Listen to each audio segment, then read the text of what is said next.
Hello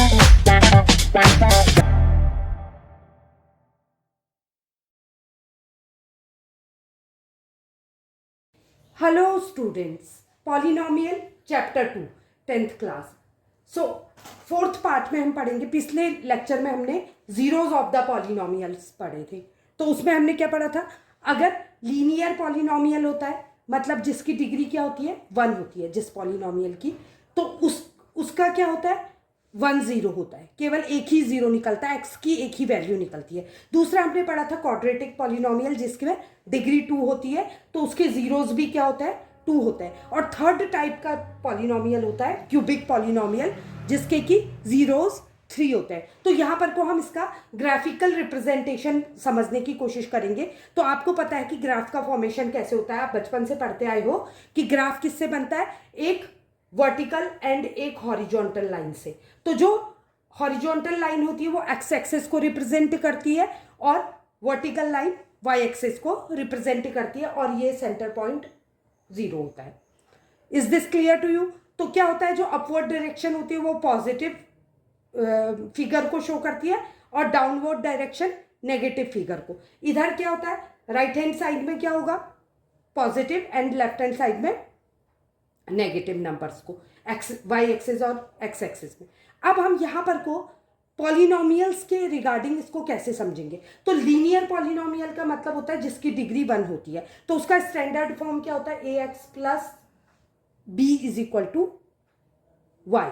मतलब y का मतलब वाई हमारा जो वाई एक्सिस निकलती है, क्योंकि हमको पता है कि ग्राफ हम तभी प्लॉट कर सकते हैं जब हमको एटलीस्ट एक पॉइंट की 2 वैल्यू पता हो, एक्स कॉमा वाई.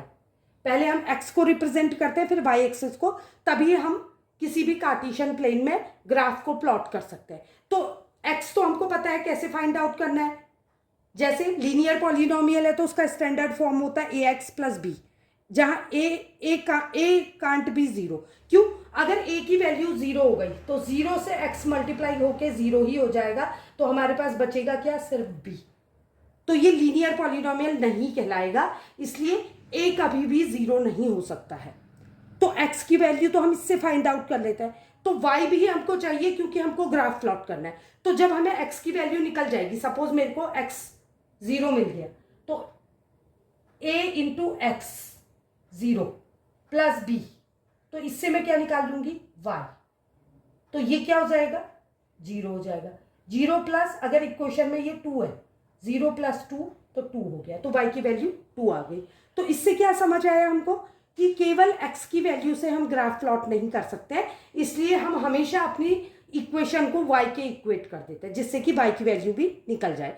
तो लीनियर पॉलिनोमियल के लिए y is equal to a x plus b होती है, क्योंकि ये लीनियर पॉलिनोमियल का स्टैंडर्ड फॉर्म है. सिमिलरली जो क्वाड्रेटिक इक्वेशन होती है उसका स्टैंडर्ड फॉर्म होता है a x square plus b x plus c. तो ये किसके इक्वेट हो जाएगा? सी के.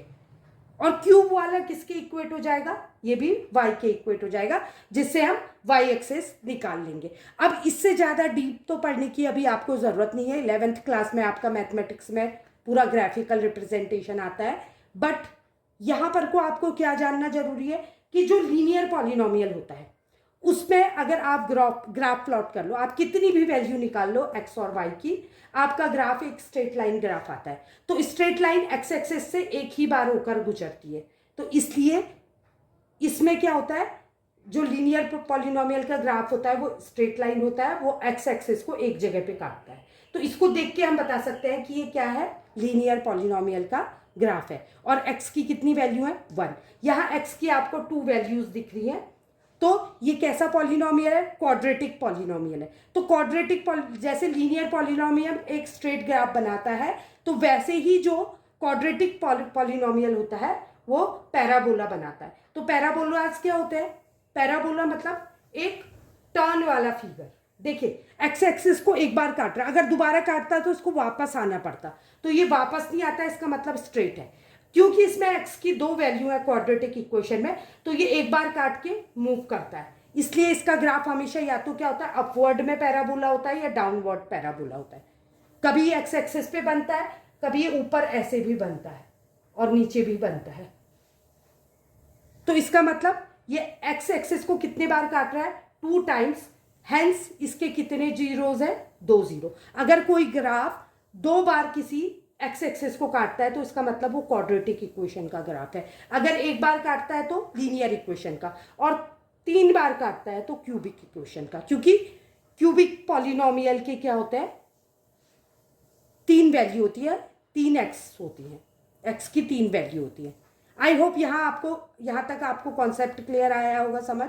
इसके अतिरिक्त ए की वैल्यू कभी भी 0 नहीं हो सकती। अगर ए 0 हो जाएगा तो हमारे पॉलिनोमियल ही 0 हो जाएगा, मतलब पॉलिनोमियल एग्जिस्ट ही नहीं करेगा। यहाँ भी अगर ए 0 हो जाएगा तो एक्स स्क्वायर की वैल्यू 0 हो जाएगी, तो ये पॉलिनोमियल एग्जिस्ट ही नहीं करेगा क्वाड्रेटिक।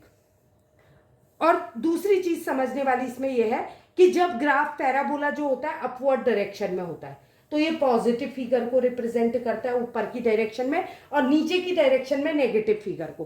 तो जब ये अपवर्ड डायरेक्शन में होता है तो ए की वैल्यू क्या होती है? 0 से ऊपर होती है। पॉजिटिव मतलब 0 से ज्यादा, तो इसलिए इसको क्या कहते हैं?